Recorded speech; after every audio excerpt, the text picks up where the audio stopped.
Hello everyone. For today's show and tell, I'm going to be showing off a Fender Stratocaster, and this is a 2019, I don't know if it's called NAMM, N-A-M-M. I'm not sure how it's pronounced. I don't know anything about it. I just know I was doing a search for a specific type of guitar, and in the past my first guitar was a Fender, and it was black and it had a white pickguard. I was looking for something specific so that if I ever were to make it on stage, that what I would do is be showcasing something that was more in tune with nature. Now, this particular piece of pine was struck by lightning, and it's a custom shop guitar. I'll show it to you.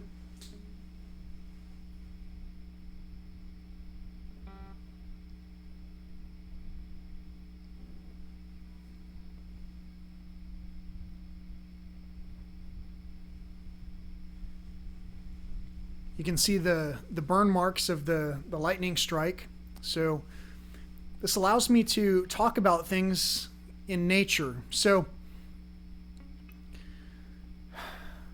talking about nature is probably my favorite thing in the world to do. Most of my inspiration comes from nature. I think most of our inspiration in general comes from nature. Every one of us is driven to immerse ourselves in some form of beauty of nature. A lot of what we create for each other is inspired by nature, and those creations sometimes are not nearly anywhere in the stratosphere of being as beautiful as what's in nature. So again, you know, I know that we're limited in terms of what we can do in these physical being presences that we're born into, but at the same time, we're pretty unlimited in that we're multidimensional and can draw on energy and inspiration from so many dynamic planes that it's hard for us to recognize just where this inspiration is coming from. Is it ourselves? Is it from God? Is it some collective higher power that we call something other than God? It depends on what language you were brought up with, what state, what country you were raised in, what kind of parents you have, and also whether you subscribe to consumerism, which is the constant feeding of addictions. Anyway, this song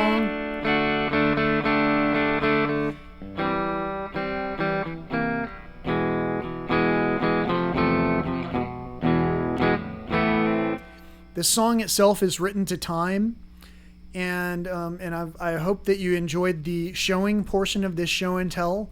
I'm going to sing this song, which I think is my favorite song so far in terms of how it flows and what it sounds like and what it says. I'm not sure what this song is called yet, but basically this guitar right now, it's paired to a Fender amp. It's called a Princeton 65. And so this Fender guitar is paired to a Fender amp, and the other guitars that were paired to amps here, I forgot to mention every single time, those were paired to a Boss Katana 100, and I can change the tone on that amp.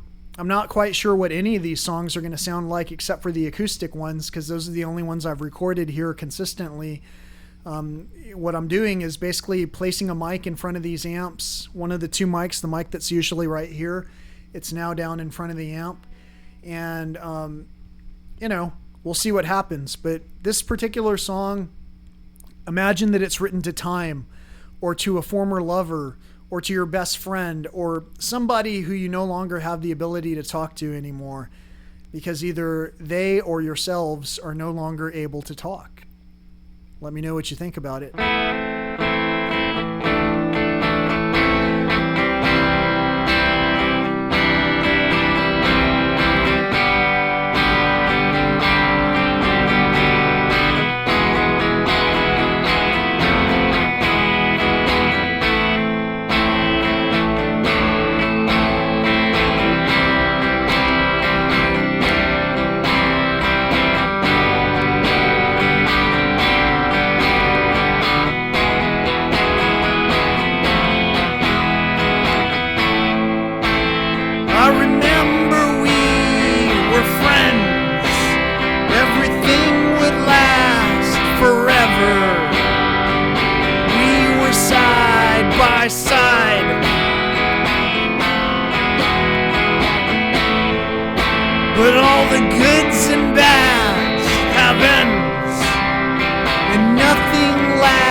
spent have ended.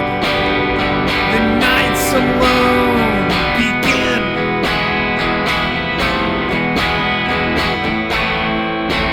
Time is fleeting like a song, and the wounds that never mended are buried only then.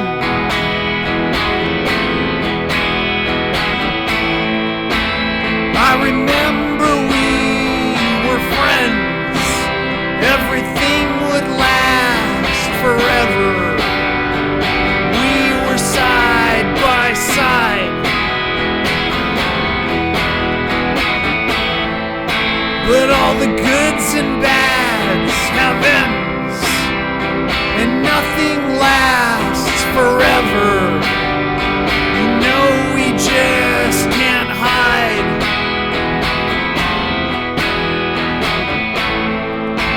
Time keeps moving in our favor, bringing us to ourselves, bringing me to you.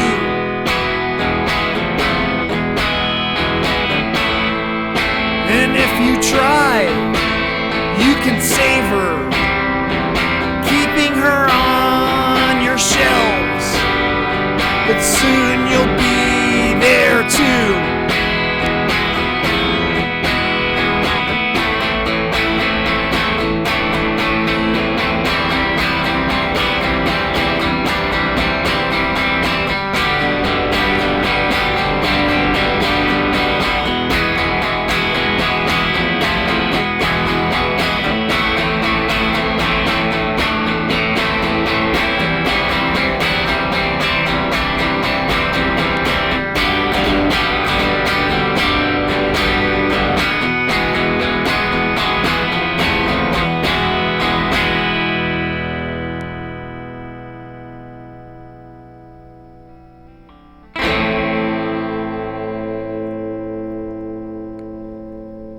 Thank you so much for watching the Show and Tell Edition episodes where I showed you 10 beautiful guitars and 10 not so beautiful examples of singing with 10 mediocre versions of playing these things. That's a lot of different things that I covered. Plus, there were 10 stories in the mix of some sort.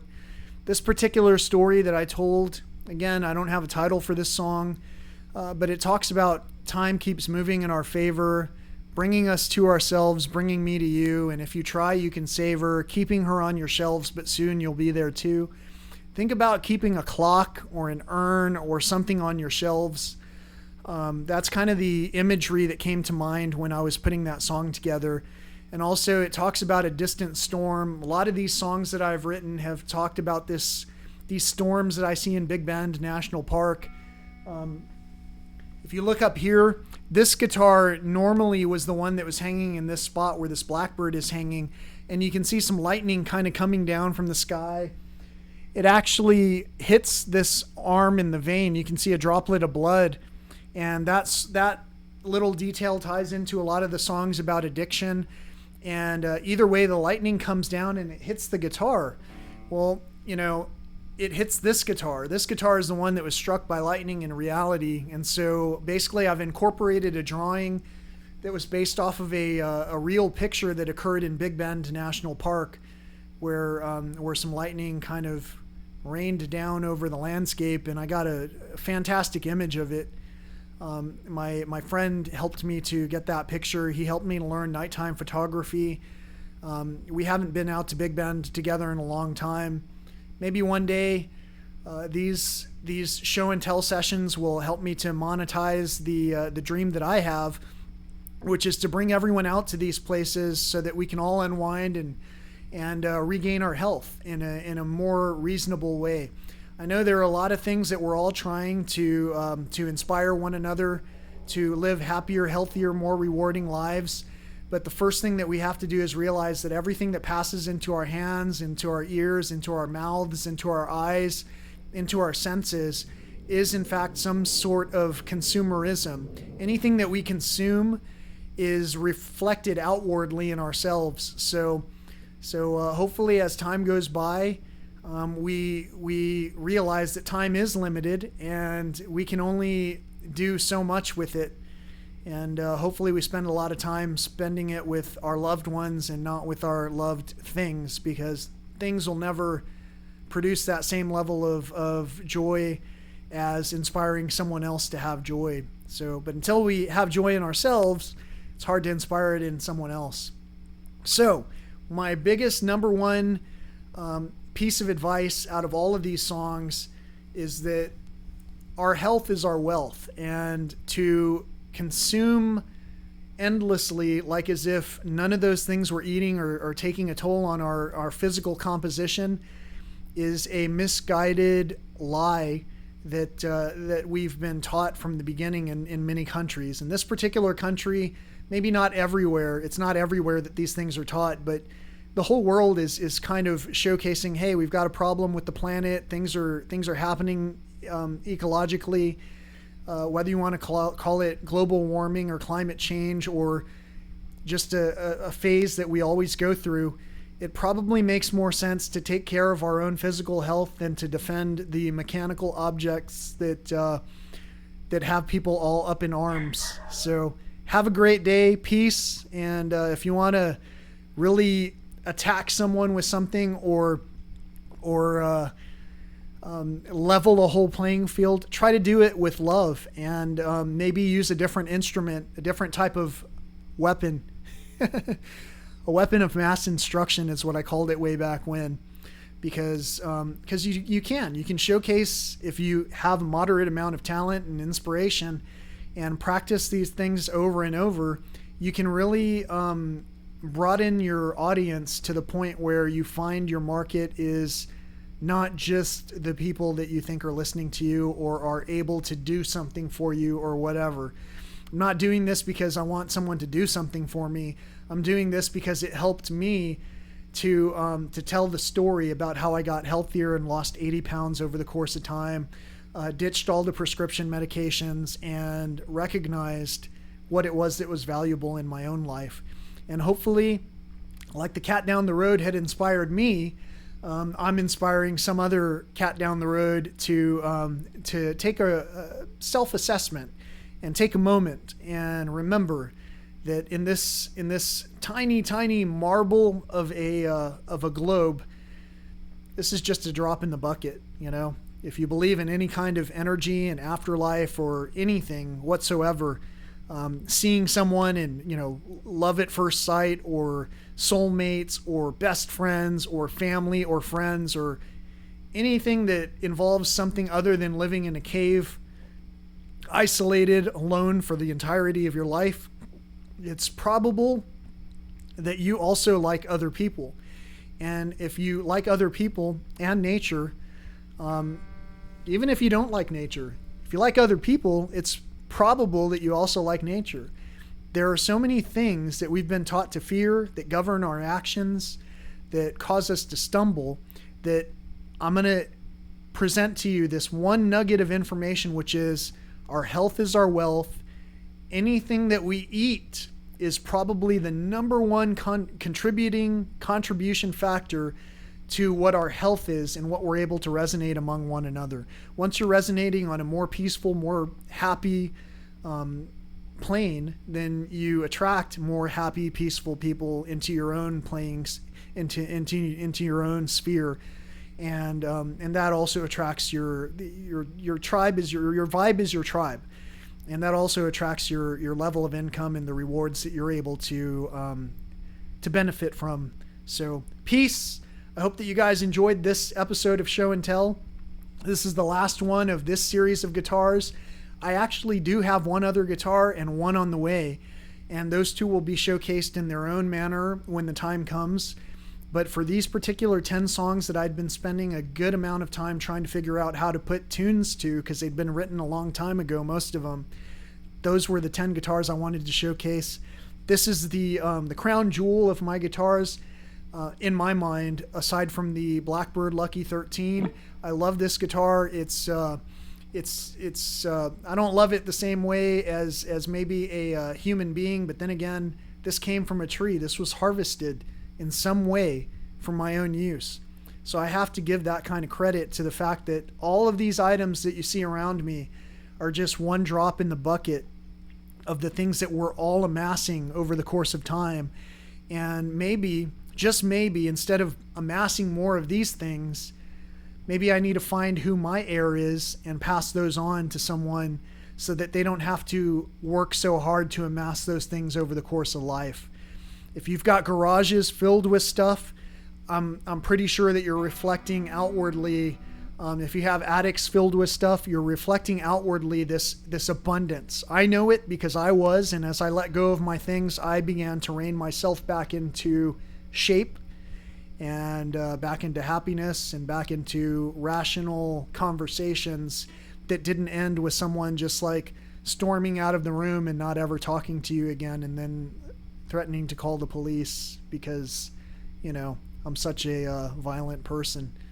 Have a great day. Thank you for watching, and I hope you enjoyed these stories. If you have any questions about any of them, I can tell a fuller version of these stories. I just need a little bit of participation.